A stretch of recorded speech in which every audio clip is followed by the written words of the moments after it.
کۆمکاری زیندانی سیاسیەکان کە لە هەولێرەوە هاتوون بۆ مەكتەبی شەهیدان و تێكۆشەرانی یەکێتی نیشتمانی کوردستان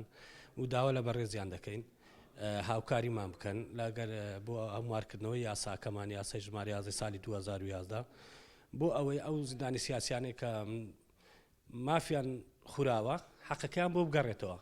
ئێمە لە عێراق یاسای ژمارە 4 ساڵی 2006 عێراق کە بۆ 25 ساڵ بۆیان درێژکراوەتەوە و مانگانەش میلیۆنە و 200,000 وەردەگرن، بەڵام لە هەرێمی کوردستان بۆ ماوەی 10 ساڵ و مانگانە 500,000 بووە. هەر بۆ ئەم گرفتە هاتوین کە دوای ئەوەی کە هەوڵێکی زۆرمان داوە لە پەرلەمان و لە ئەنجومەنی وەزیران و لە وەزارەت و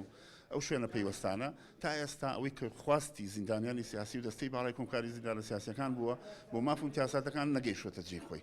لەبەرەوە هاتوین جارێکی تر لە هەردوو حیزب داوا بکەین کە پەرلەمانتارەکانیان ڕابسپێرن بۆ ئەوەی کە یاسای ماف و امتیازاتی زیندانی سیاسی